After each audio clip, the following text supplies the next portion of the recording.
Let's all go to the lobby. Let's all go to the lobby. Stimulate your mind, man. It's Friday. Gonna get you high. Say, man, you got a joint? No, not on me, man. It'd be a lot cooler if you did. Oh, hey, listen, try this. I told my weed guy to step it up and he gave me that. Yes. Just got a shipment of the dopest dope I've ever smoked. Hands down, dopest dope I've ever smoked. We're so high right now. We're not low. Who is it? Dave, man, will you open up? I got the stuff with me. Who? Dave, man, open up. Dave? Yeah, Dave, come on, man, open up. I think the cops Dave's not If here. that money doesn't show, then you owe me, oh. My jungle love, yeah, oh, we, I think I wanna know ya, yeah, what? You are listening to the History on Film podcast. And now here are your hosts, Ross Lennon and Ryan Barr. Hello, and welcome to another special edition of the History on Film podcast. I'm your host, Ross Lennon. I'm joined, as always, by my close friend and colleague, Ryan Barr. How you doing, Ryan? I'm doing pretty good. I think this episode is going to be a lot of fun. This episode is one of the earliest ideas we had. This has been in our back pocket, has been in the hopper for a while. Yeah, not sure what that says about us, but yeah, it says some things about us, and when you pitched me the idea for this episode, I immediately went out and was like, well, I'm going to make a special intro for this episode, and I did. So we have that going for us, which is nice. And yeah, it's just I think this is going to be a lot of fun. Yeah. It's definitely a topic. The program we'll be talking about later is definitely something I like to dunk on, and I remember my days in that. So yeah, this is going to be three guys of a certain age dunking on one of the more absurd things of the 80s and 90s. So yes, well, we're bearing the lead here because we're joined by historian Max Felker-Kantor. He is a historian and professor at Ball State and the author of the new book, Dare to Say No. Max, thank you so much for joining us today. Thanks for having me. It's great to be here, and I'm really looking forward to talking about these films and then D.A.R.E. obviously later. Yeah, and then we're going to get into it because we're going to go chronologically. But just to start, tell people a little bit about the D.A.R.E. program, what made you write this book, and then your relationship with it. Yeah, I mean, it's a good question. And so, I mean, I assume that most listeners will probably have heard of the D.A.R.E. program. Drug abuse resistance education, was basically taught in 80% of elementary schools. And then by the 1990s, usually to fifth graders, and it was a police-led drug education program in which uniformed officers would come in to fifth grade classrooms and teach about drugs and drug prevention. And so it led to all sorts of, stories that people would tell about their D.A.R.E. officer and its impact on them, or, negative or positive consequences. So, it's something that I think probably everyone of a certain generation who grew up in the 80s, but especially in the 90s, knows about this program. It started in Los Angeles in 1983 by the kind of notorious or infamous police chief Daryl Gates and some of his kind of deputies. And it really just became this kind of worldwide, national and worldwide kind of international phenomena of like drug education. It was like the drug education program of the 1980s and 1990s, kind of goes along at the same time as Nancy Reagan's Just Say No and all of those sorts of kind of touchstones. So I'm sure we'll talk more about that. And, so the book traces the history of D.A.R.E. I got into the book because I wrote my first book on policing and anti-police abuse movements in Los Angeles between the 1960s and the 1990s. And I was finishing some work for that book, and I came across all these references to D.A.R.E. in these archives at UCLA. So I was like, what is going on with like seeing D.A.R.E. referenced in archives, right, as like grant proposals from the LAPD to support this program? Because I did D.A.R.E as a fifth grader in Salt Lake City, Utah, where I grew up. So it was like, how the heck did D.A.R.E go from LA, get to Utah, and then everyone I've talked to is like, oh, of course I know D.A.R.E, right? It was like all over, and everyone knows the black t-shirt and the red lettering and all of that, right? And so it sort of was like, well, that led me to, ask all these questions about like, well, why did they start? Why did LAPD start it? How did it grow? How did it expand? What impact did it have culturally? And then as a historian of like policing and race, I was sort of like, well, why use police officers as teachers? That was kind of a central question. What impact did that have both on schools and on police? And so I kind of had this person, the book came out of this both scholarly interest because of the kind of archival find and these kind of research questions, but then also the kind of personal, right? Connecting to like, well, I did D.A.R.E myself. All these friends of mine did D.A.R.E. And, it became, and then, on top of it, everyone's like, no one's ever written a book about D.A.R.E. So that's where it kind of all came to in my relation to it. Nice. And I know, Ryan, you did D.A.R.E, right? I did in elementary school, fifth grade. I remember the mascot was a lion in the t-shirt. Darren. Yeah, sure. I've slept since then. I couldn't tell you the name, but that sounds about right. And I also remember our officer that came in. It was a woman officer. It was a lady cop. I can see her. I know what she looked like. I like remember what she looked like because she also knew my dad. Because like I can't remember how she knew my dad, but like she knew my dad somehow because my dad worked for Coca-Cola, and I guess maybe he serviced the station. I don't know what, but like she knew my dad, and I thought that was so weird that like I would see her like at the store like in civilian clothes, and she'd be like, "Oh, hey Rory, hey Ryan." I'm like, "Why are you talking to me outside of school? Like this is weird." Yeah, I don't remember anything other than those two things from D.A.R.E. Because I know, and I do think some of the implied stuff was like, if you try marijuana, you will try other drugs, and you will get sick and you will die. I think that was like the takeaway from it. Which even in fifth grade, I was like, that doesn't sound right. The same thing they kind of do with like sex ed. Like if it's like the Family Guy episode. Like if you have sex, you will get sick and you will die. It's like it seemed like it was. That's what I kind of remember how it was taught to us, which always seemed even in fifth grade, you're kind of like, well, that doesn't seem, because that guy over there is on drugs and he seems happy as a clam. He's running naked along the beach. He seems to maybe not doing great in life, but he's having a great time right now anyway. So even as a kid, you're like, I think there's might be a gradual gradient scale here, guys, that we're not really.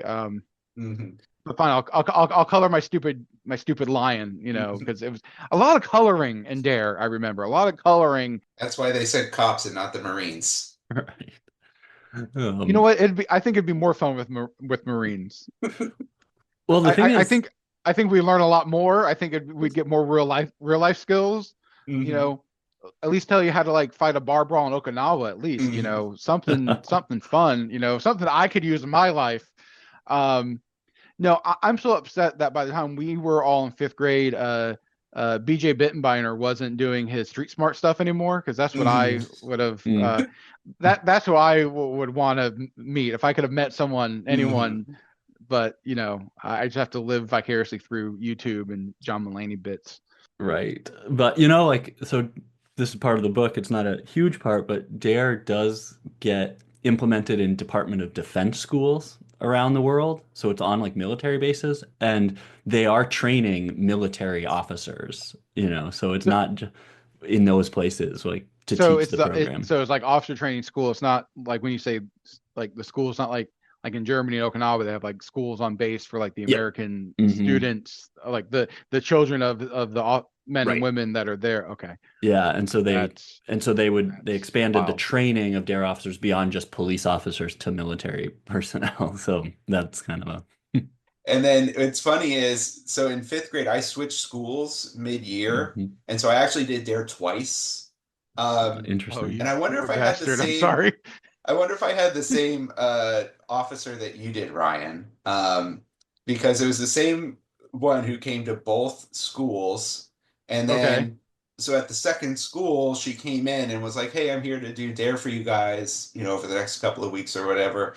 And I was like, "Oh, hey, do you remember me? I just saw you, at the other school." And she just did not, like, couldn't even pretend. Like, with a kid that age, even if you don't know them from Adam, you still pretend and be like, "Oh, hey, buddy, you ready to dare to be drug free?" And like couldn't even do the bare minimum. So I was like, "I'll show you." Like, and now here we are. So this is a 25-year vendetta.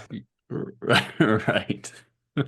But so today we're going to talk about 4 different drug awareness films. We're going to look at, at least 2 very iconic ones. And we're going to look at sort of drug prevention, like drug education programs beginning in the 1930s and then up through 1991. So the first one, and I gotta say, I mentioned this in an office hours that we just did. I was hesitant to do this first one just because it is like sort of the standard, the go-to, like the most obvious, off the board. But we have to start with Reefer Madness. We are going to historicize it a little bit, so we're not just going to do the, what everybody else does. But it's hard not to start there. Yeah, we're not going to riff it. We're not going to talk about Reefer Madness the musical or the remake they did where it was like intentionally funny, like in the early 2000s, like all the bunch of comedians got together, I think, and like redid it or whatever or something. Yeah, the joke's on the listener because they're actually going to learn something today. It's not, Yeah, you're gonna learn something from 1930 something. What year was it? 34? 32? 36? Okay. 36, yeah. It's anything before 1939 is a 1919 and 1939. That's just a 20-year blur of. I know there was like a Great Depression somewhere smack dab in the middle in 29, and that's about it. It's the interwar years. Who knows? And then we're gonna go to the Narcotic Story in 1957. That was an interesting one. I watch a lot of like exploitation films from the 50s, and this one occupies a very interesting, unique space in that realm. Then we're going to go to one courtesy of our friend Skip Elsheimer over at AV Geeks. We're going to watch one from the 70s that I really liked. I thought that was probably the most interesting of the bunch. And then we're going to end with one I don't want to say near and dear to my heart, but certainly one that I remember watching as a kid, and that is 1990s Cartoon All-Stars to the Rescue. So we'll get into that when we get there. Yeah, speaking of drugs, this was the kind because until I watched it for this episode, I watched it once in school, in elementary school. I think I was like in 2nd or 3rd grade. Yeah. When I watched it, it was early 90s, or maybe like when it just came out.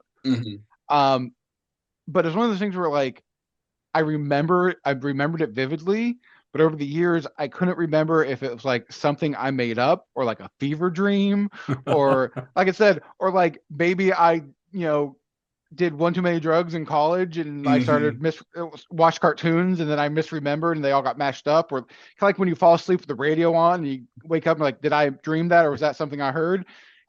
For the last 30 something years, I thought this was something that I made up in my head and I kept it to myself because I figured if I said it to anyone out loud, I'd be going on a grippy sock vacation. And apparently it's a real thing. It actually existed. So that was very, I felt vindicated. And also I felt even weirder. It's like, why of all things did this thing stick in my brain? And we'll talk about the production of it when we get there. But it's a fascinating look at, just all of these different entities sort of marshaling together to create this drug awareness film that, it should be so much fun, and it's just not. It should not exist, and it's like one of those like, too weird to live, too rare to die type of things. It's just this is one of those things where like you watch it and you think every day we stray further from God's light. It's just, it has that kind of effect of like, this should not exist. This is too weird. This is even though it was a drug PSA, I definitely think there was a lot of cocaine involved in the development of this film. That's the or this short, I should say. That's the only way to explain it. And this is again sometimes in the show, Max. You know, I know you've listened, and people listening now. Sometimes we reference things in this show that out of context sound like we made it up. Like we'll reference like a movie or a plot point, and people like if they don't know, if they've never seen it, don't know what we're talking about, people think, oh, Ryan and Ross made that up as a bit. This is another one of those things where I think people that don't know anything about what we're talking about are going to think we made it up. Like when what we is get going there. on? Yeah, like all right, guys, stop pulling our leg. Talk about the real thing you want to talk about. Yeah. No, this is it. I'm sorry. No, that last one is like I had a very similar. I was like halfway through, and I'm like, I really think I've seen this before, but like it's been so long. But you know, it's that sort of reaction, and then we'll get into it but Yeah, and because it aired on TV, and then it was available as a free rental, crucially at video stores. And I would always rent. The very first video store that we went to was just literally a hole in the wall next to a gas station, and I would always get it because it was one of the few kids movies they had, and it had all of my favorite cartoon characters on it. And so I rented it a few times, but I was always just like, but they're not like doing any adventures. Like it's just like it's a bummer of a movie. But I saw it that way multiple times, and then never again. And I was just like, I don't know what the heck I was watching. And then I looked it up in preparation for this, and I was like, oh yeah, there it is. And all of these films are going to be available to watch online for free. Check the show notes, and I'll have each one of them listed. And you can watch all of them alongside us before or after. These high school boys and girls are having a hop at the local soda fountain. Innocently, they dance. Innocent of a new and deadly menace lurking behind closed doors. Marijuana, the burning weed with its roots in hell. In this film, you will see the ease with which this vicious plant can be grown in your neighbor's yard, rolled into harmless-looking cigarettes, hidden in an innocent shoe or watch case. In this startling film, you will see dopesters lure children to destruction. We're going over to Joe's place. Why don't you come along? We have a date to play a set of doubles. Oh, you can play anytime. Come on, we'll have some laughs. Can I go along with you? Sure. Hey, I'll see you at dinner, sis. If you want a good smoke, try one of these. You will meet Bill, who once took pride in his strong will as he takes the first step toward enslavement. Of course, if you're afraid. Smoking the soul-destroying reefer, they find a moment's pleasure, but at a terrible price. Debauchery, violence, murder, suicide.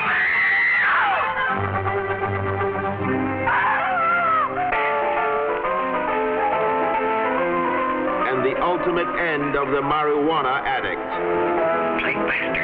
Hopeless insanity.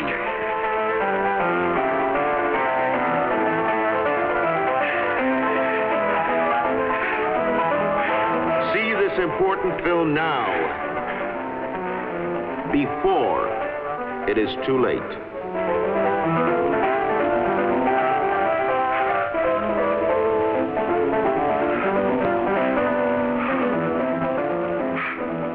So let's start with Reefer Madness. This is in that pantheon of films that are just so bad that they're good. And I think it gets sort of this reputation as maybe like a standalone sort of film in this realm, but it's not. There were several other of these types of films being made as like drug awareness films, but it's part of a broader genre of early films, are what we called like hygiene films.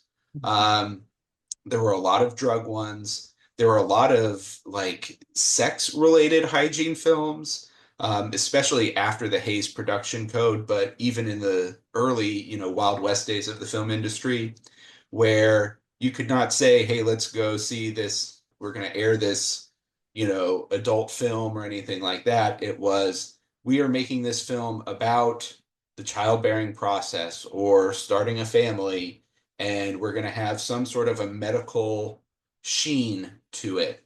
And so you would have these kind of salacious films under the guise of, this is for education. This is for, parents need to see this film as a way of laundering credibility. And so a lot of these drug, scare films sort of adopted a similar tactic of, we're going to show you, all of this crazy drama and, this life of crime and this lurid behavior.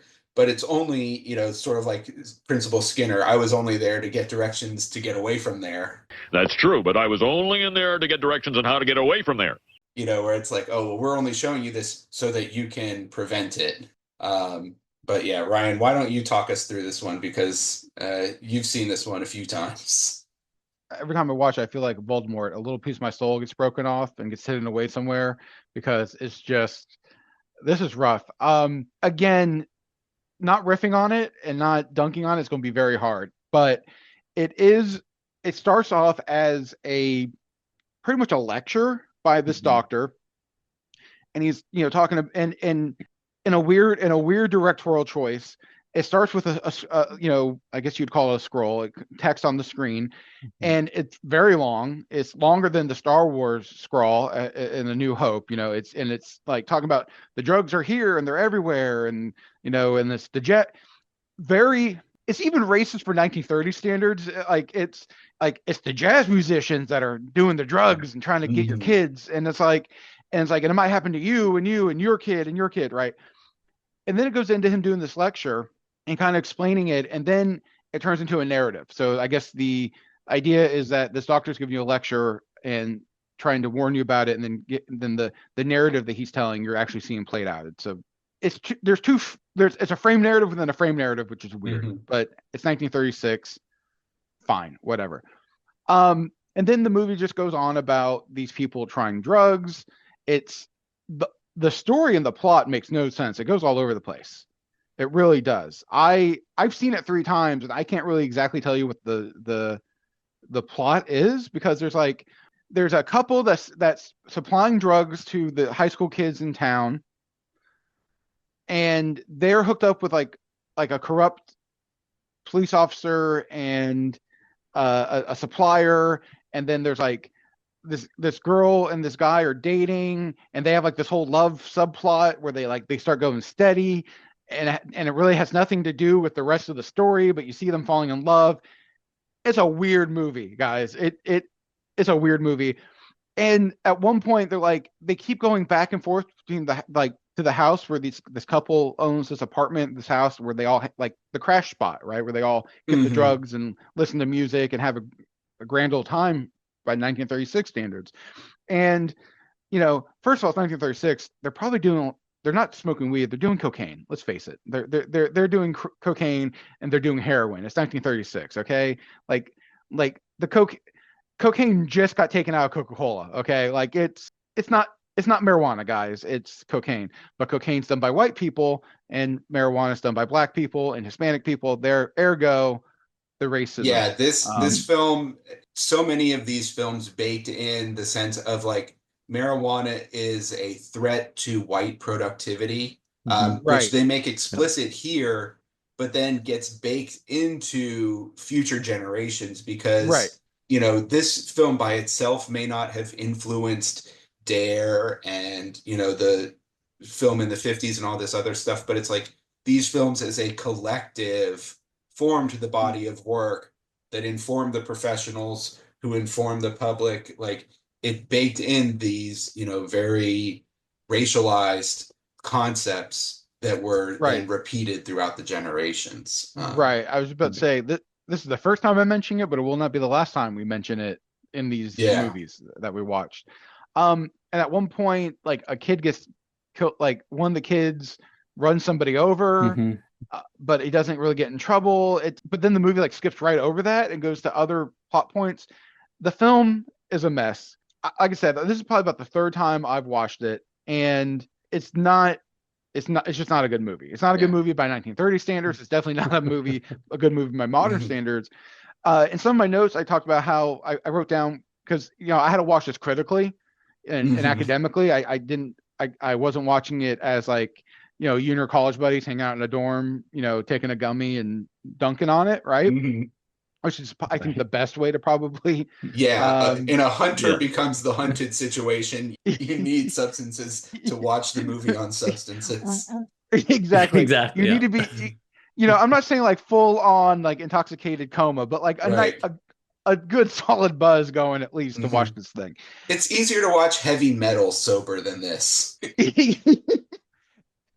Yes. Okay. And I've done it anyway. Yes. Let me put it this way. Yellow Submarine has a better plot and it's easier to watch sober than this damn thing. Okay. So, I wrote down, that the rhetoric that Carol uses a lot at the beginning sounds a lot like what's said about crack in the 80s and what's now being said about fentanyl. If you just change crack or fentanyl out, and swap it in for marijuana, it's the same rhetoric they've been using now for 90 years, 80 something years, which is, I think, interesting.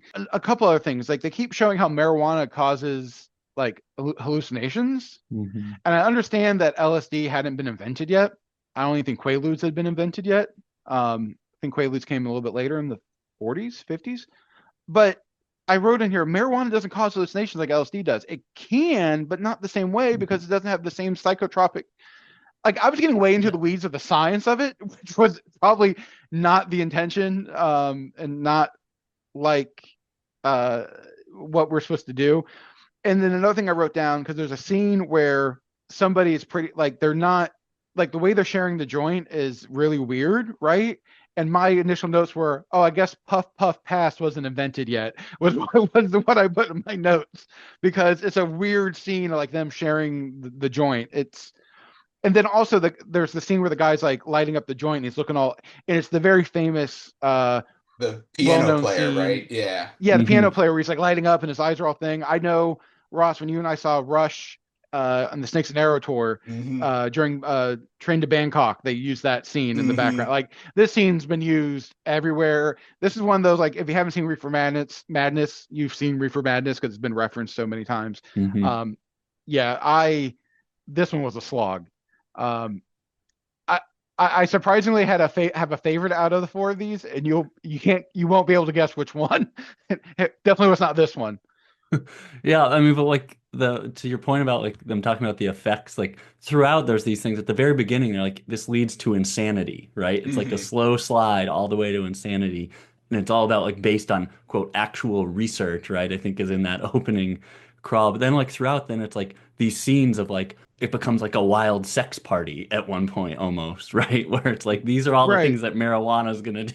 And it's like, and then it comes back again to like, we need to teach children the message about these drugs, right?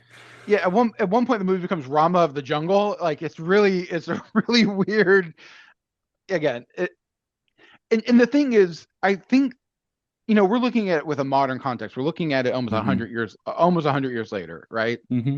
And yet, I still think the movie was weird to like a 1930s audience. Like it had to be, right?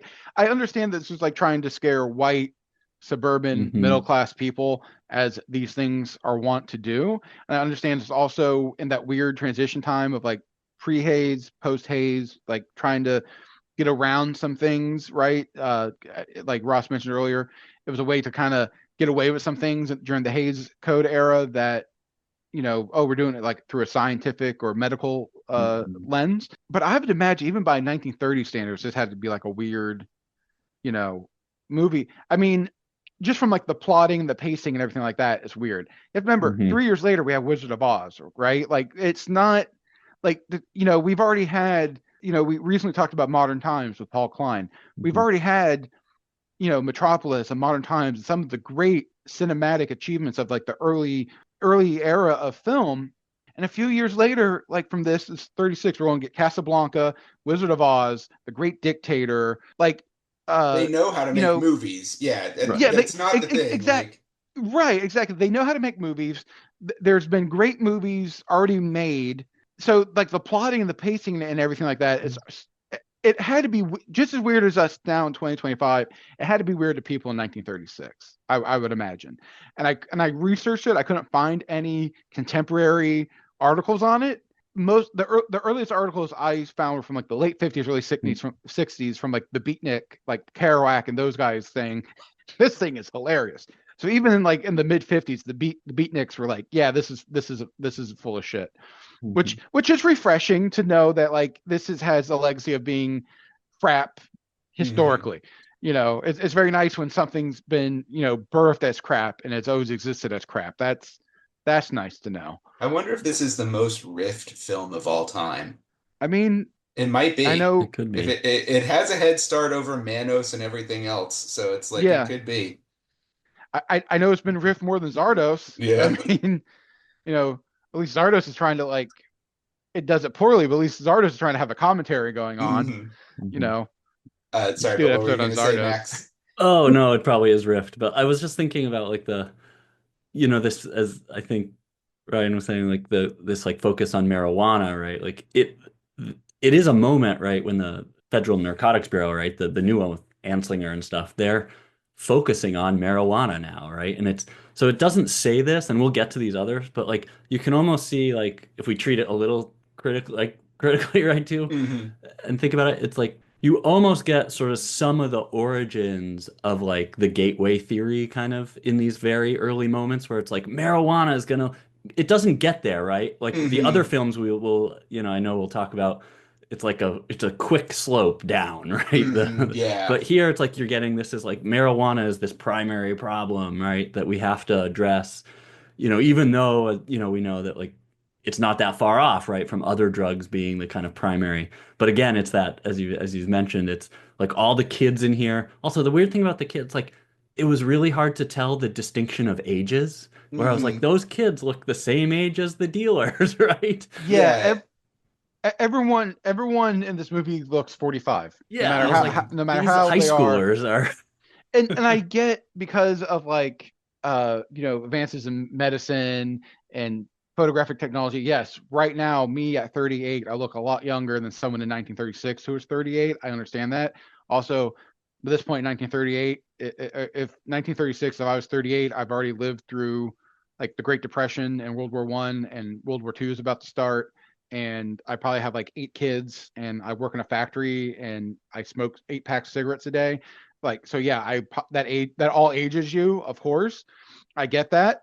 But yeah, everyone looks like they're somewhere between 30 and 40, and they're in like this couple that supplies the drugs is supposed to be like in their 50s, maybe. The supplier's supposed to be like in its 60s, like older. The kids are supposed to be like 17 to 18. They look like they're 35, like, and they're like going to play tennis. They all sound like Thurston Howell. They're like, oh, Biff and Mitzi, we're gonna meet them at the club, It's, But it's also like, aren't they supposed to be in school? I mean, like half of this takes place all in the morning. I'm like, yeah, but this just from a plot story standpoint, this movie makes no sense. Yeah. And there's certainly not the only film to have adults playing teenagers, but it's like, right, it's not like they were precious about child labor at any other industry at this point. So it's like, they couldn't have a kid, like, some younger people in the film. I mean, Disney and Nickelodeon have made their bread and butter off of high school, 30-year-olds playing high school kids. I mean, the CW and the WB before that wouldn't exist if it wasn't for, people in their late 20s, early 30s playing 18-year-olds. That's Hollywood standard. I get that. But this is not it, guys. Like, this is not how there's a way to go about it, and there's a way you don't go about it, and this is a great example of how you don't go about it. Hello, Mary. How are you, Bill? How are you, Ralph? Oh, hello, Ralph. You know my brother Jimmy, don't you? How are you? Well, I'd like you to meet a friend of mine, Jack Perry. Mary, Bill. How do you do? Glad to know you. We're going over to Joe's place. Why don't you come along? We have a date to play a set of doubles. Oh, you can play anytime. Come on, we'll have some laughs. Oh, we can't today, Ralph. Some other time. Can I go along with you? Sure. Hey, I'll see you at dinner, sis. So Riff Tracks has done Reefer Madness. They've done it a few times. But MST3K has not done. Yeah, they never did it. But I feel like it's probably, you know, like we've talked in the past about people who have done it, have like tried their own riffs. I bet if we looked on iRiffs and stuff, this probably has pages and pages of it.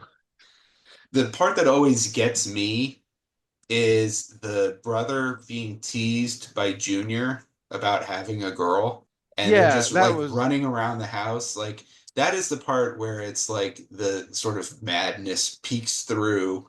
that is the madness in Reefer Madness. Yeah, the kid. It's gonna sound like I hate kids. I love kids. I have 2 nieces and a nephew that I absolutely love. I do not want any children of my own, but I do love children. Okay, I do like having my nephews and nieces around. My, you know, Ross has a son who I adore. A lot of my friends have kids. You know, when I get to visit or see them, whatever, it's great. You know, it's when your friends have kids, it's like you get to professionally be 10 years old. It's like I get to talk about Pokemon and Marvel and things and Star Wars forever because I'm you would not do otherwise. I mean, I would, but at the same time, when you're talking to like a 10-year-old kid who's just discovered all this stuff, and you get to be the cool older guy, like, yeah, your mom and dad need a break. Let's go watch Godzilla movies and like eat some ice cream, you know. And it's like I was going to do that anyway, but you know, now I get to babysit the kid, and you know, I become like, you know, a role model for them. I have never, and sometimes child actors, sometimes the way they're acted, the way they're characterized, they're obnoxious, right? Mm-hmm. I have never wanted to reach into a screen and punch a kid so hard. Then when this kid's running around the house like he has a girlfriend, I'm like, and what's it to you, kid? You're like, first of all, the kid's supposed to be like 8, but he looks like he's 15, right? Like his brother's supposed to be 18. It looks like he's 35. The parents look younger than the kids. I have no idea what's going on in this scene, and it's weird. He's a very Salacious B. Crumb-esque character. So yeah, that kid, yeah. Oh, he's dead now. So. Yeah, that's right. The reefer got to him. Yes, that happened right here, to your neighbors. It is not too much to say that in your hands lies the possibility of averting other tragedies like it. We must work untiringly so that our children are obliged to learn the truth, because it is only through knowledge that we can safely protect them. Failing this, the next tragedy may be that of your daughter, or your son, or yours, or yours, or yours.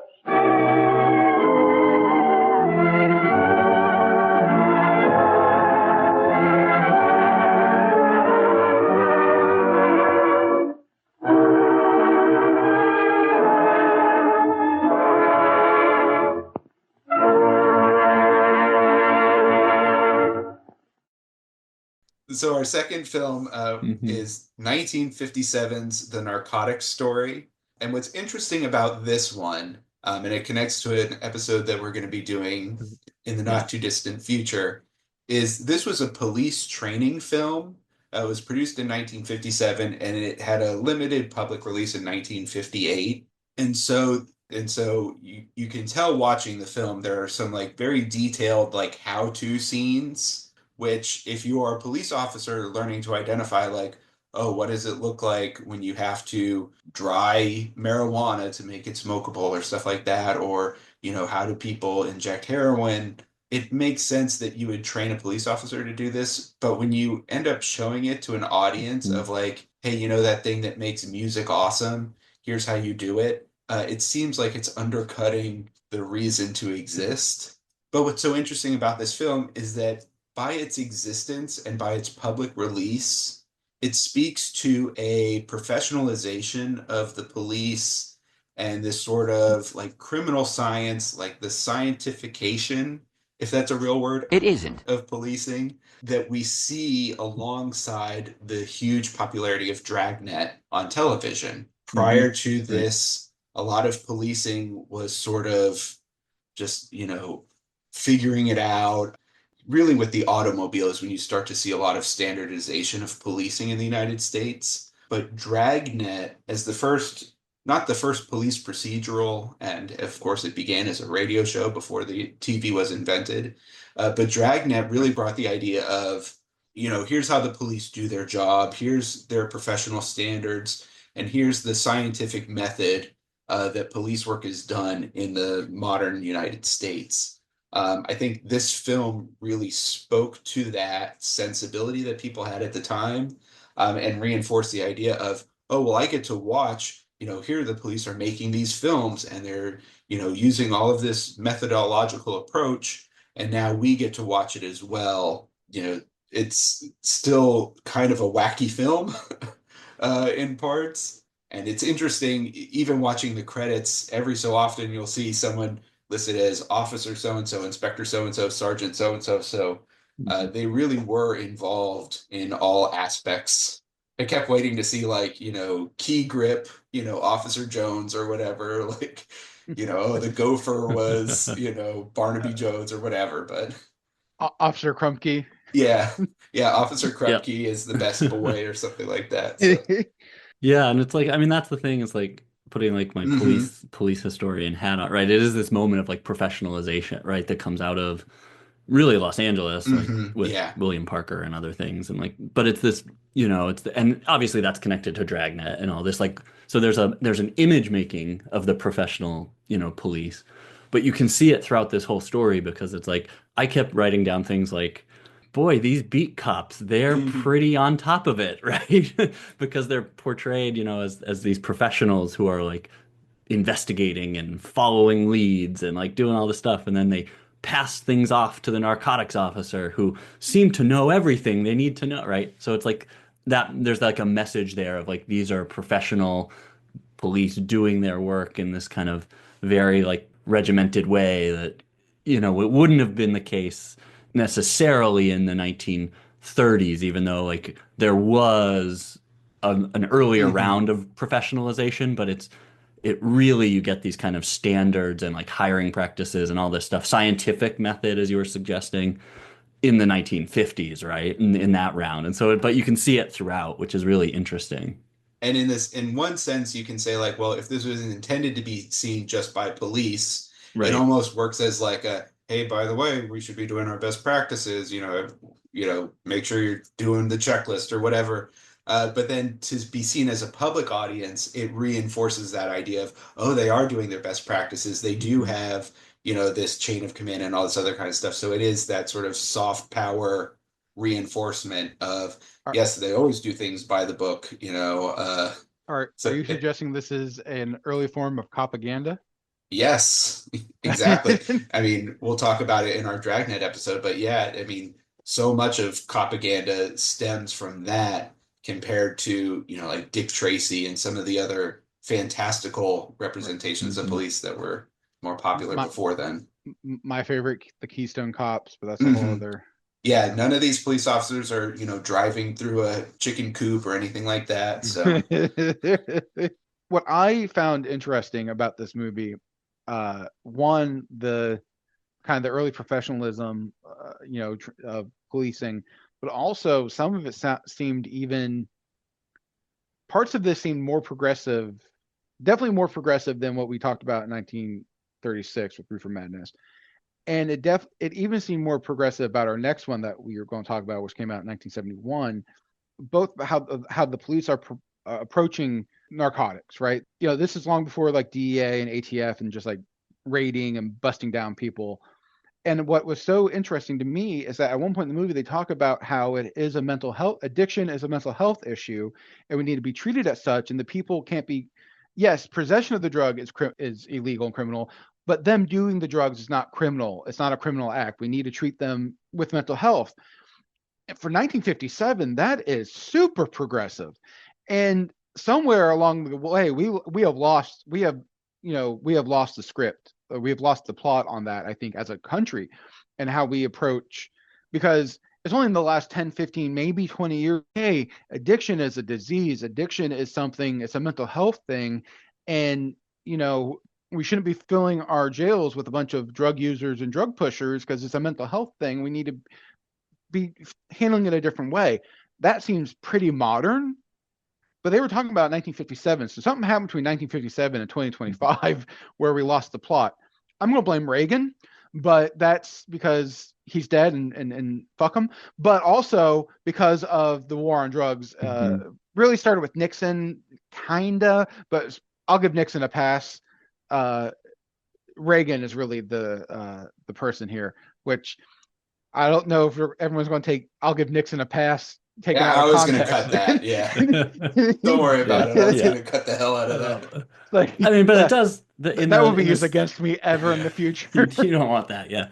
But there is under Nixon, right? There's this moment, right, where rehabilitation is still kind of on the table, at least, you know, before you get to the kind of the 80s war on drugs. But like the other thing that's interesting at the opening is like, but there's still sort of these, you know, it's like it's the youth who are reacting to their emotional feelings, who don't have parents at home, right, who get into smoking and drinking. So, you know, there's this other. It doesn't go as far as none of these films do to sort of talk about like social and economic, right, and all these kind of contexts that we could place drug use in, but like it does then feed directly into what we were talking about before, the gateway theory, because it goes from marijuana, and they talk about contact highs, which is great. Right. They're like, you know, and then they're like, then you can get into heroin, and then the girl becomes targeted, right? And it's like this descent all the way. At one point, they go from marijuana to barbiturates. Yes, that was the right. And in my notes, I put barbiturates. It says goofball has won a friend. yeah. You know, my favorite part of this is where she comes home from work and she like has a cigarette and makes a drink, and they're saying like, oh, you know, she's numbing the pain and all this kind of stuff. And I'm sitting there, I'm like, it looks like homegirl is chilling. Heaven forbid women have hobbies, right? Like, yeah, if Don Draper did the same thing, no one would bat an eye. Right.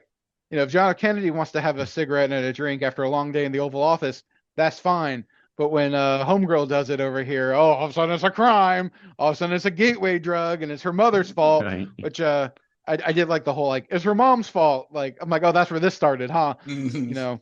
Yeah, and the interesting thing about that too, like when they're getting into that, it's like, you know, it's all framed within this kind of like sinister pressure of like users to get the other users to be, you know, what they call, I wrote down a quote, another member into the illicit fold, right? It's like these, so it's like, maybe, you know, like we can talk about peer pressure stuff later, right? But it's like there's this like sinister element to it all. It's like all the drug users are trying to convince all these other people to so there's like that element, I think that was kind of interesting, that there's those messages there, even though it was talking about like people are trying to deal with these other problems. I think, Ryan, as you were suggesting, right, that it has this kind of weird progressive piece to it as well. Yeah, it's both progressive and regressive at the same time. It's a really weird, like, there's some cognitive dissonance, and I had a hard time wrapping my head around it. Like, and my favorite scene, I'll tell you, my favorite scene is when her and the boyfriend are on the couch,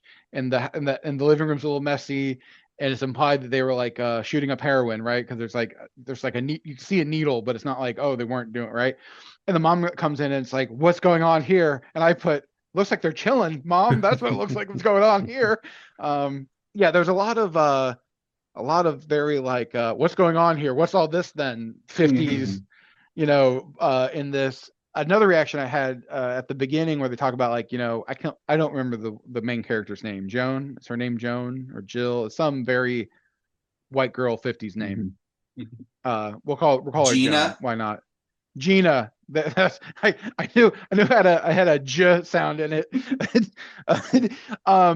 Beginning, they're like, oh, she's been a junkie. Like she's 30 years old and she's been a junkie since she's like 15. And I was like, she looks great and really put together for a junkie.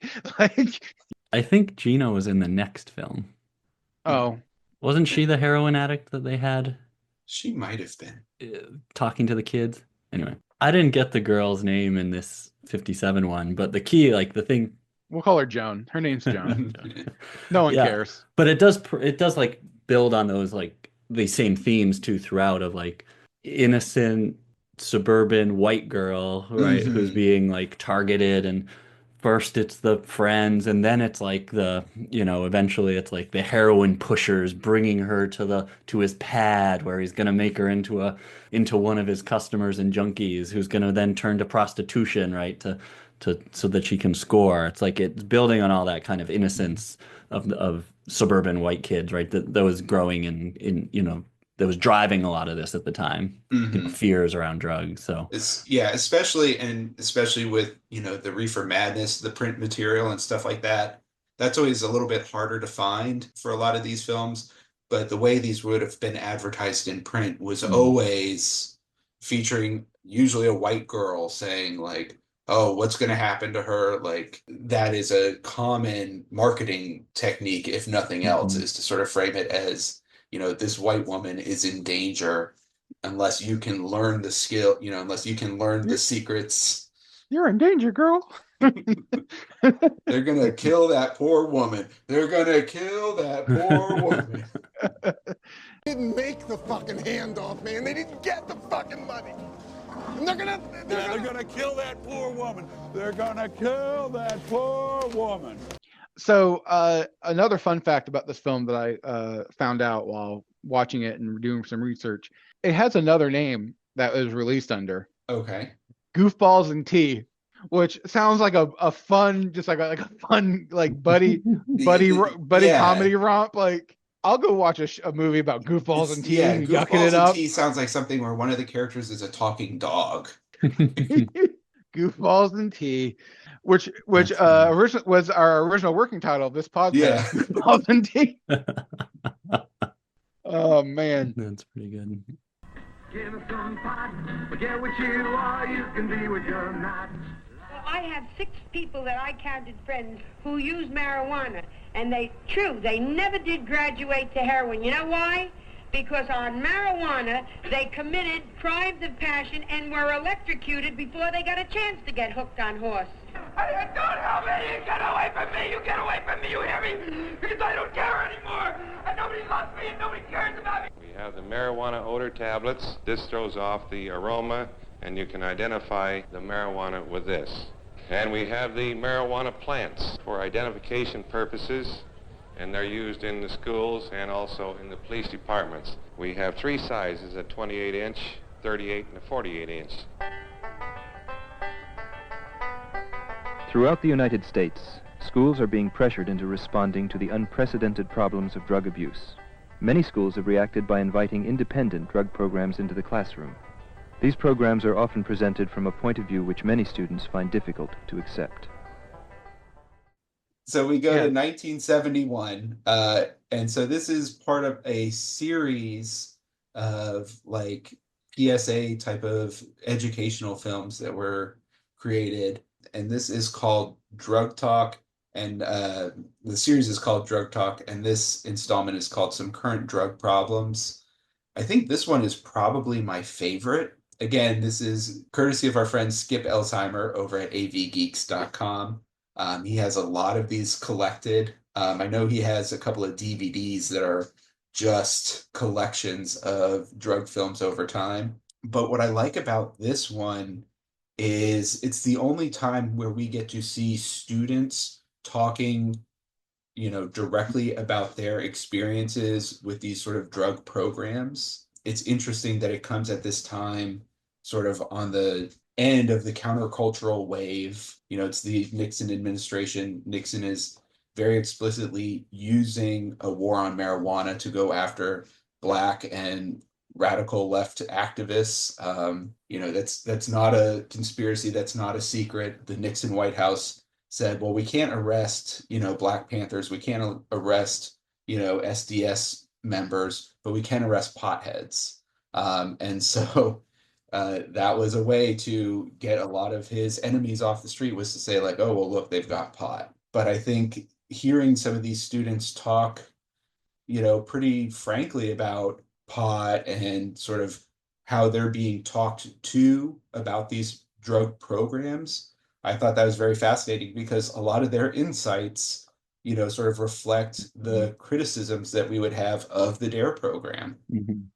There's one kid who says pretty explicitly, like, if you're going to do these programs, you have to have good information, and he says, like, if you tell me that 90% of people who do, or he said, if you tell me that everyone who smokes weed is going to start taking heroin, then you've lost 90% of your audience because they don't believe you. We've already got the problem. We're stuck with it. we've got to find some solution at this point, some program that we can set up at our schools. Yeah. Does everyone agree with that? Yeah, because like you have your own program here, and it's fine, you know. But like you're really, I mean, you were addicted to like heroin and everything. But people at school, like they're on pills and they're just starting. And yeah, I mean, you have to catch this thing before they get there. And you have to make sure that any presentation that's made is always factual, because you know you just start telling people if you say like well, marijuana definitely leads to heroin, then you've turned off 90% of the people right there, and they don't give a crap what else you're going to say. And it's like, you can make something like this, and then 10 years later, they're like, oh, well, we're just going to scrap everything that he said, and have Nancy Reagan out there with Mr. T telling people to, just say no. Yeah, this one, I have thoughts about this one, obviously. Yes, Gina, I had to go back and look it up. Gina's the lady in this one. The girl in Narcotic Story has no name, so her name's Joan now. Yeah. I had to look that up real quick, because we do research on the fly as well as prepare for our episodes. What I found interesting about this was that I wrote in my notes, this seems like the most absurd of the up to this point, because Reefer Madness is absurd, but it's absurd by 1930 standards. And okay, fine. Narcotic Story was kind of progressive, not progressive made by today's standards, but definitely progressive by 1957 standards. Fine, great. But this one seemed like a step back from Narcotic Story in some ways, like because the narrative they're trying to in this film, and this is more of a straight documentary too. Mm-hmm. They are trying to present it as like, oh, marijuana's a gateway drug. Yep. And even the heroin addict talking to students like, oh, marijuana's not a gateway drug. It's like no one was talking to each other in the production of this. We mentioned this in our Flying High with David Schroeder, where some movies sometimes seem like they're written as a comedy, but the actors, the director, like the producers were never told, right? Mm-hmm. This again had that same kind of vibe where the script was written before they started filming the actual people involved, and they stuck to the script without adjusting what was actually being presented on screen. And it seems very dichotomous with it. Mm-hmm. They start mentioning local drug clubs, which I had never heard of. Local drug club, and I even wrote on there a local drug club. That probably sounds that they're making probably sound a lot cooler than whatever that actually was. This was a weird movie, and I think it plays into that Nixon era, that beginning of like the urban decay that we saw throughout the 70s, which I think this plays into that.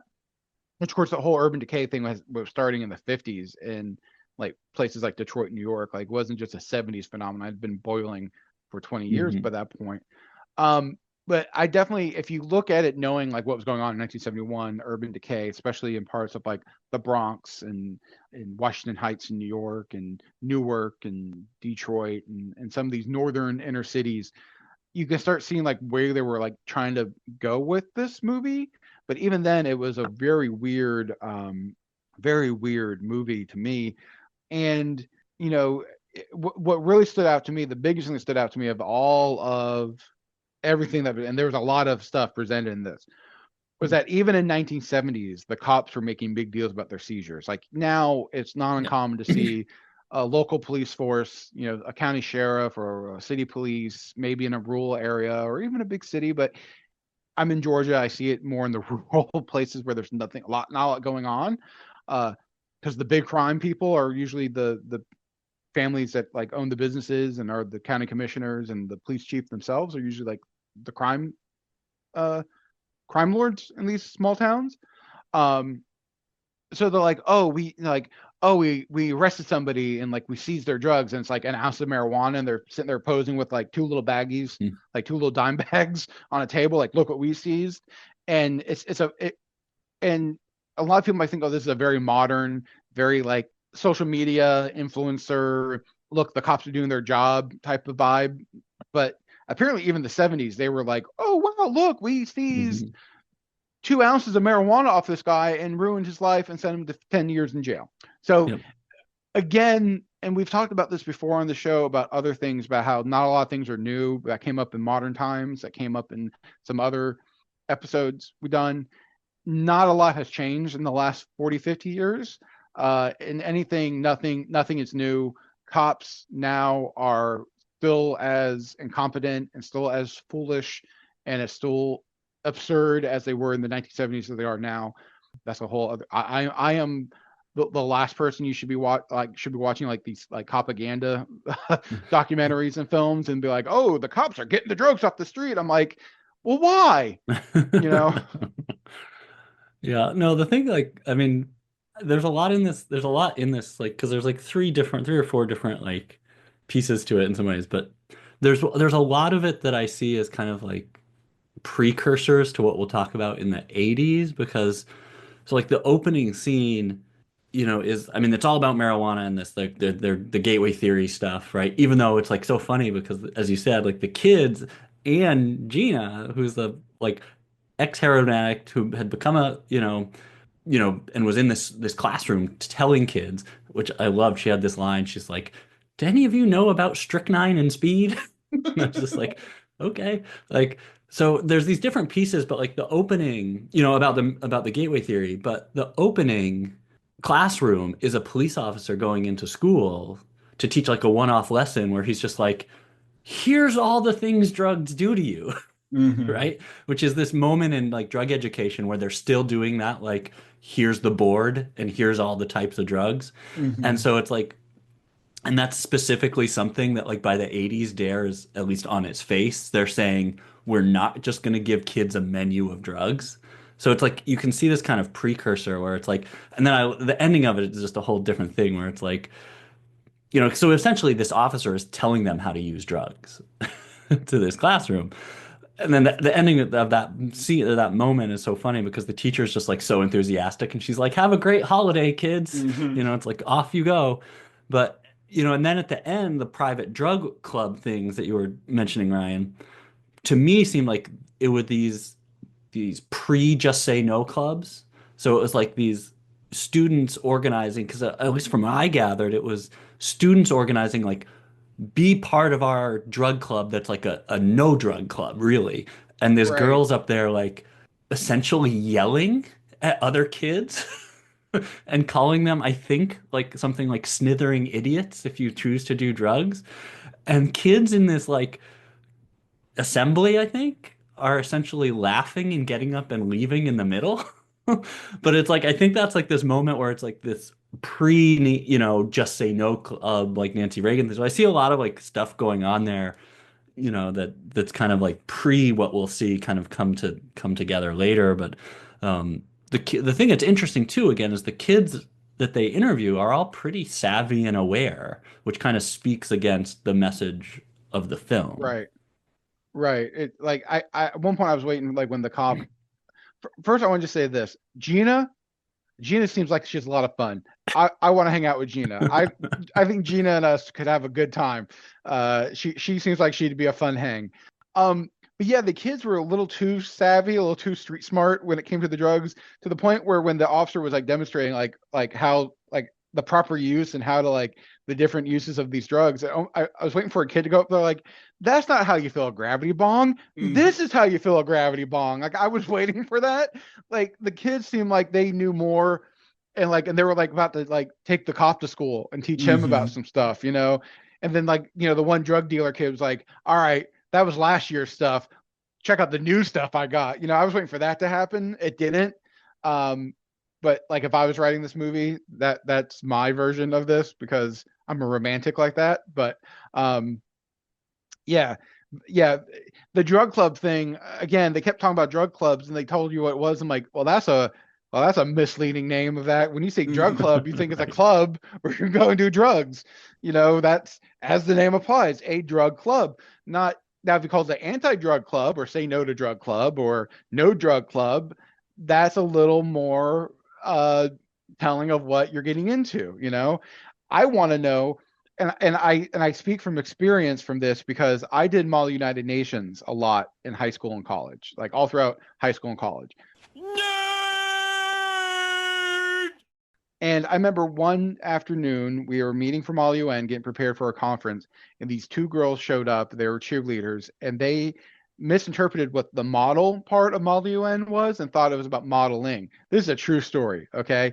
And I could see where if you're not that bright or you don't understand what the UN part of the model UN part is, you hear model and you think, oh, it's a modeling thing, right? And they showed up and we're very disappointed. We're over there talking about, the General Assembly and like human rights violations in Sudan and Palestine and Israel conflict and all these, the war in Iraq and all these things that were going on in 2003, 2004, right?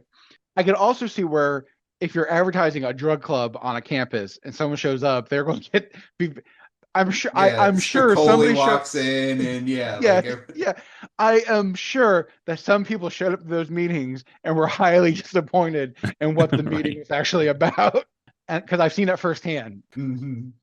So, and of course, I always love using at least one documentary when we do these kind of like film series episodes. Because it gives you a different perspective. And I love having the voice of these kids because it's the only time that we get a response to, this top-down messaging. We get at least some sense of the bottom-up response. And I think it's so interesting that we get it right before we have this huge shift with the D.A.R.E program and Just Say No. Which begins in the 1980s. So tell us a little bit about the history of the D.A.R.E program. I know we talked a little bit about it at the top, but I wanted to set aside some time to talk about D.A.R.E because from movie 3 to movie 4, we have this humongous shift. There's a big shift, Like, and and that's the other thing we didn't say about the drug talk one, the 71 that I think, and the ones before that all, I think. The students in all three of those, all the way back to Reefer Madness, are all at least supposed to be high schoolers, and we'll see a big shift obviously when we get to the 90s. So I think there's that's really an important piece. But so D.A.R.E starts in 1983, so it's right in the middle of these two, the films that we're going to be talking about. But the way that I kind of suggest that it starts is in LA in 1970s, the police were concerned, sort of like the 71 film, like with kids doing drugs. And their solution in 1973 was to create something that they called the School Buy program, in which they put undercover police officers into high schools to basically to arrest dealers. And as well, they pick up some users and they're doing the confiscation of drugs. And even in that moment, as I think Ryan was suggesting, like they're putting out reports of like, we just did all these busts and this is how much all the different types of drugs that we confiscated and how much and how many arrests we made. And so they're actually putting like police officers into schools in this way. And that program goes well into the 80s. But by the early 80s, the LAPD is basically saying, and Daryl Gates goes to the school board in LA and is like, we've confiscated a lot of drugs and we've arrested a lot of dealers and we have all these statistics, but everything else shows us that youth drug use has gone up. And so they've like tried to do all of this stuff in the 70s. And it's at this moment in like January of 83 where the LAPD and the school board are like, well, we need something new. We need a different solution. And it's part of the Reagan era shift where they're like... Are you suggesting the narcs were not working? Right. They were not fully working, right? You're telling me 21 Jump Street's a lie? Exactly, right? It's like, well, it doesn't all solve this problem. But so what they say is, and this is a similar like Reagan era shift, is we've also got to deal with what they called the demand side.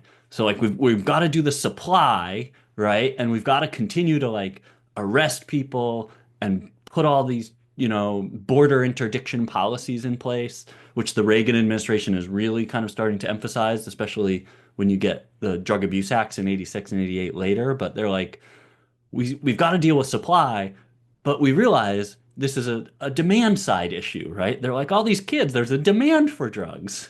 So we need to tell them how to say no to drugs. We need to stop, because they're like, instead of trying to prevent drugs from getting to them, we'll just prevent the kids from wanting drugs, right? So it's this two-sided equation. And their solution, at least in in this case, that in what becomes D.A.R.E. is we develop a drug prevention program that will help students learn in kind of their parlance how to say no. They think the problem is all that kids just don't know how to say no, which is where you get all the stories I'm sure both of you kind of remember. One of the D.A.R.E. lessons is all the ways to say no, and it's things like the cold shoulder or the broken record, just say no over and over again, or, stuff like that. And so they're like, this is how to solve this problem. And they're basing it also on that they wanted uniformed police officers to teach the course. And they go to the uniformed police officer because they're like, in some ways, it's kind of interesting seeing this 1971 and all the kids talking about like, we actually know what the deal is with drugs. Because they're like, the police officers have this like unmatched credibility. Right. Yeah. For kids. They'll be believed in a way that classroom teachers wouldn't, right? Which I kind of get, like, that high school kids at this point might know a lot more about drugs than their teachers. But they then say, we've got to also, they're fearing that drugs are what they would call like descending the age ladder. So they're like, we've got to get to the kids before they've even thought about drugs in 5th grade, right? 10, 11, 12 years old. And so they're doing all of this work, and they're like, and the ideal person is the D.A.R.E. officer, who's a police officer who can then go and teach all these lessons. They have all this credibility. They can tell the stories from the streets of the consequences of drugs. And then it leads into this full-on 17-week curriculum where officers are teaching one class a week, for 17 weeks. And the kids at the end of it sign their no use, I'll never use drug pledge and all of that. And so, and it moves on from there. And I'm happy to talk more about it, but that's this kind of moment of where it's developing.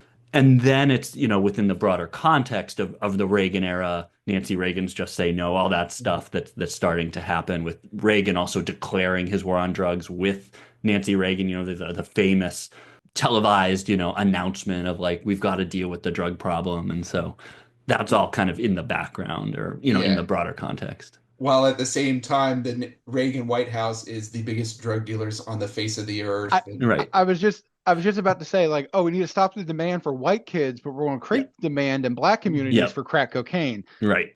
Fucking Reagan. The older I get, the more I realize Reagan's the bigger villain, and he doesn't get the credit for being a villain that he was. Welcome to the party.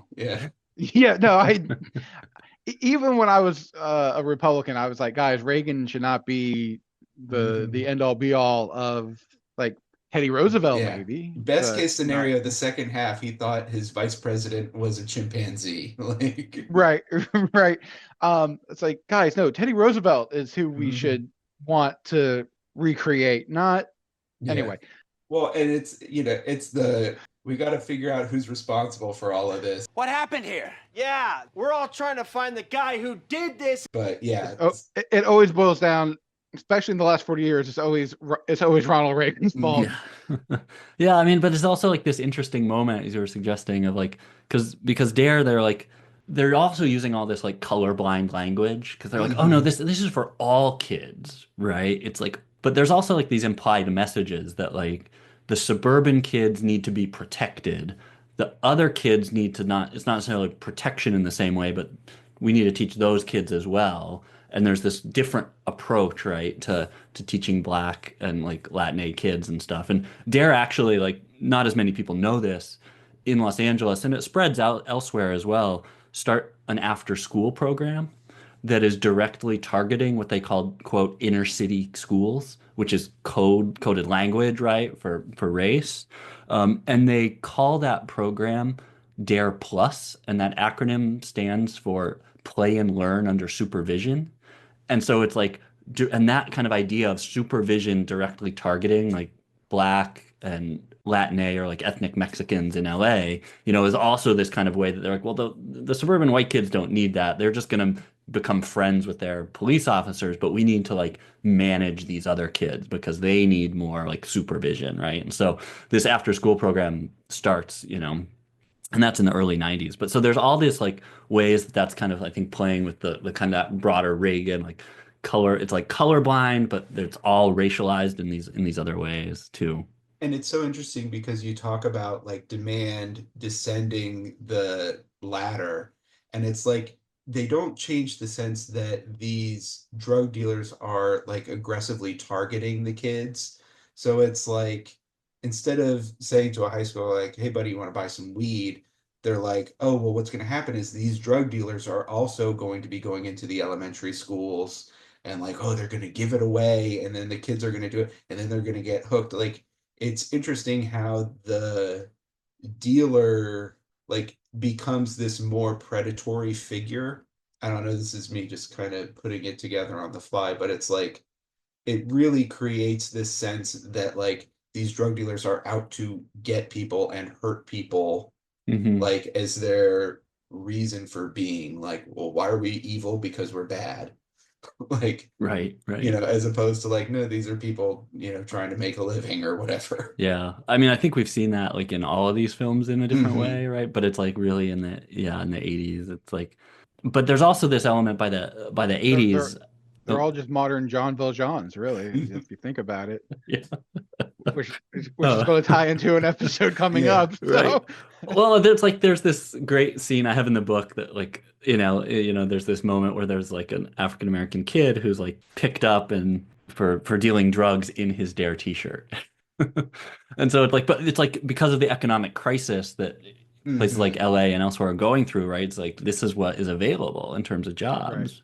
Right. But by the 80s now, what you're getting is like, and this happens through the 70s and into the 80s, is this shift, right? That it's the pusher, right? It's the dealer, but now it's also like the user's the target. So like D.A.R.E has this implied messaging that we've taught you the consequences, and if you make the wrong choice, it's like implied that those consequences are then just, right? Like you could be arrested. You could go to jail or, to prison, or, you could die. So it's like, it's almost like justifying all of that in this way, because it's like, oh, if only we've told you, right? This is right and wrong. And now you've made that wrong choice. Like that's a problem. And so like, and just one more, like I had some D.A.R.E workbooks that people sent me. And like in them, I have their writing from when they were kids saying like, what are the consequences of drugs? And it's like, you die. And so it's like messaging to kids that way, right? It almost seems to sync up with like a lot of the other messaging around like neoliberal austerity, where it's like, well, we have taken all of the guide rails off. We've, sort of removed all of these other factors. And so it's like, you are now in this marketplace, and it's like, if you make the wrong choice, then that is on you. And so it's like, it's this moralistic sort of sense where it's like, hey, we told you, not to do this thing. And so it's, it's them saying like, well, look, hey, we told you, end of discussion. So, and it, and it puts it all on the victims. Yeah. But yeah, victim blaming is nothing new. Again, and I because we are a history channel, we are a history show. I hate that we keep circling back on things. We're like, oh, this is nothing new. This has been going on for 30 years, 50 years, 100 years, 200 years. Like, we keep talking about things that like, oh, that sounds very familiar and very modern, even though we're talking about something that happened in the 30s, 1930s, or the 1830s, or whenever.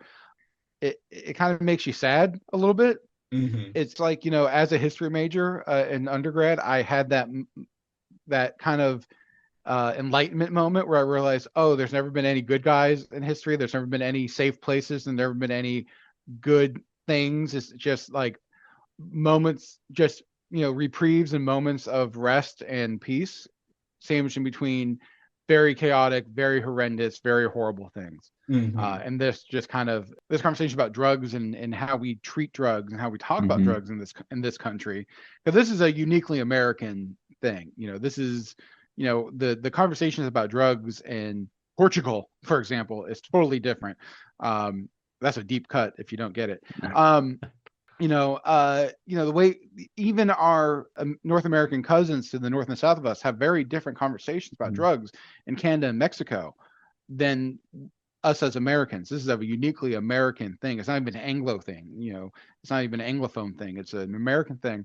And again, nothing has changed. This is the same thing we're talking about in 2025. We're talking about in 1985. We're talking in 1955. Talking about in 1935, and it's alarming in one way, and then it's very zen in another way. It's a weird, you kind of vacillate and oscillate between the two ends there. I know I do when thinking and discussing about these things. It's like, oh, it's comforting to say like, oh, well, things are always crazy, and then you're like, oh, things are always crazy. Right. The May You Live in Interesting Times, like, oh, it's always been interesting times. Right.